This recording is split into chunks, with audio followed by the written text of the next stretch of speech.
പാകിസ്ഥാന്റെ പ്രകോപനത്തിന് കർശനമായ തിരിച്ചടി അതിർത്തിയിലും ഇന്ത്യൻ സേനാ വിഭാഗങ്ങൾ നൽകി എന്നതാണ് ഈ നമ്മുടെ ഓപ്പറേഷന് ശേഷമുള്ള അന്തരീക്ഷത്തിന്. അതിന് പിന്നാലെ സർക്കാർ വൃത്തങ്ങളും സൈനിക വൃത്തങ്ങളും ഒക്കെ വ്യക്തമാക്കിയതും പി ബസന്ത് വിവരങ്ങളുമായി. ബസന്ത്, ഇനി മുന്നിലേക്കുള്ള കാര്യങ്ങൾ അത് വളരെ പ്രധാനപ്പെട്ട ഒന്നുകൂടിയാണ്. രാജ്യം സജ്ജമാണ്. എങ്ങനെയാണ് ഇനി മുന്നിലേക്കുള്ള കാര്യങ്ങൾ? പാക് സൈന്യത്തിന് തീരുമാനമെടുക്കാം എന്നുള്ള രീതിയിൽ അവിടെ നിന്നുള്ള വിവരങ്ങൾ കൂടി വരുന്നുണ്ട്. അതോടൊപ്പം തന്നെ നമ്മുടെ അതിർത്തിയിലെ സാഹചര്യങ്ങൾ കൂടി ഇപ്പോഴെങ്ങനെയാണ്?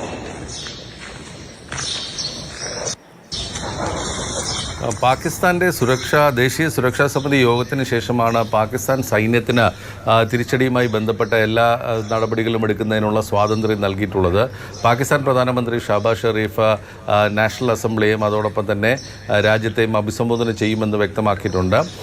തിരിച്ചടി എങ്ങനെ എടുക്കണം എന്നുള്ള കാര്യം സൈന്യത്തിന് വിട്ടുകൊടുത്തിട്ടുണ്ടെങ്കിലും ഇന്ത്യ ഇപ്പോൾ അറിയിച്ചിട്ടുള്ളത് നമ്മൾ സുസജ്ജമാണ് എന്നുള്ളതാണ്. മാത്രമല്ല, ഇന്ത്യയുടെ ദേശീയ സുരക്ഷാ ഉപദേഷ്ടാവ് അജിത് ഡോവൽ പ്രധാനപ്പെട്ട ഈ എല്ലാ രാജ്യങ്ങളിലെ ദേശീയ സുരക്ഷാ ഉപദേഷ്ടാക്കളുമായി ചർച്ച നടത്തുകയും ചെയ്തിട്ടുണ്ട്. പ്രത്യേകിച്ച് US, അതോടൊപ്പം തന്നെ ചൈന.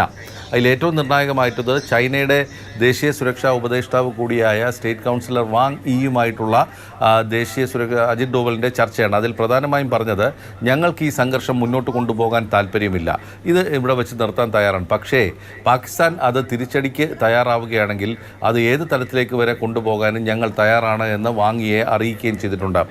അതിനിടെ വിദേശ മന്ത്രാലയത്തിൽ വിദേശ സെക്രട്ടറി അടക്കമുള്ളവർ UN രക്ഷാസമിതിയിലെ, അതായത് ഐക്യരാഷ്ട്രസഭയുടെ രക്ഷാസമിതിയിലെ സ്ഥിര അംഗങ്ങളെയും അതോടൊപ്പം തന്നെ നോൺ പെർമനൻ്റ് അംഗങ്ങളെയും വിളിച്ചു വരുത്തി അവരുടെ പ്രതിനിധികളുമായി ചർച്ച നടത്തിയിട്ടുണ്ട്. പാകിസ്ഥാനെ വിളിച്ചിട്ടുമില്ല. അതായത് പാകിസ്ഥാൻ രക്ഷാസമിതിയിലെ ഒരു നോൺ പെർമനൻ്റ് അംഗമാണ്. ചൈനീസ് വിദേശ നയതന്ത്ര ഉദ്യോഗസ്ഥൻ ഈ ചർച്ചയിൽ പങ്കെടുത്തിട്ടുണ്ട്.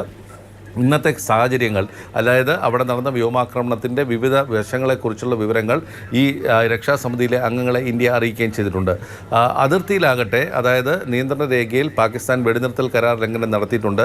പ്രത്യേകിച്ചും പൂഞ്ചിലാണ് ഏറ്റവും ശക്തമായിട്ടുള്ള പാകിസ്ഥാൻ്റെ ഷെല്ലിംഗ് നടന്നിരിക്കുന്നത്. ഇന്ത്യ അതിശക്തമായി തിരിച്ചടിക്കുകയും ചെയ്തിട്ടുണ്ടെങ്കിലും ഏകദേശം 10ഓളം പേർ സിവിലിയന്മാർ, ഇന്ത്യൻ പൗരന്മാർ ഈ അതിർത്തിയിലും നിയന്ത്രണ രേഖയ്ക്ക് സമീപമുള്ള പ്രദേശങ്ങളിലും ഈ പാക് ഷെല്ലിംഗ് കാരണം മരിച്ചിട്ടുണ്ട്. ഇന്ത്യയിലെ പല വീടുകളും തകർന്നിട്ടുമുള്ള ഒരു സാഹചര്യമാണ് ഇപ്പോൾ നിലവിലുള്ളത്. ഏതായാലും പാകിസ്ഥാൻ പ്രകോപനം കൂട്ടുകയാണെങ്കിൽ, അല്ലെങ്കിൽ പാകിസ്ഥാൻ എന്തെങ്കിലും ഒരു അതിക്രമത്തിന് മുതിരുകയാണെങ്കിൽ അതിശക്തമായി തന്നെ തിരിച്ചടിക്കുമെന്ന ഇന്ത്യ ഉത്തരവാദപ്പെട്ട എല്ലാ രാജ്യങ്ങളെയും അറിയിച്ചിട്ടുണ്ട്. അമേരിക്ക അടക്കമുള്ള രാജ്യങ്ങളെ ഇക്കാര്യം ഇന്ത്യ അറിയിക്കുകയും ചെയ്തിട്ടുണ്ട്. ഏത് നടപടിക്കും ഇന്ത്യ സജ്ജം എന്നുള്ളത് തന്നെയാണ് ഇന്ത്യ അറിയിച്ചിട്ടുള്ളത്. മാത്രമല്ല, അറബിക്കടലിലടക്കം ഇന്ത്യയുടെ നാവികസേനയുടെയും വ്യോമസേനയുടെയും അഭ്യാസങ്ങളുടെ പേരിൽ ഇന്ത്യയുടെ എല്ലാ വിമാനങ്ങളും പടക്കപ്പലുകളും അവിടെ ഇപ്പോൾ വിന്യസിച്ചിട്ടുമുണ്ട്.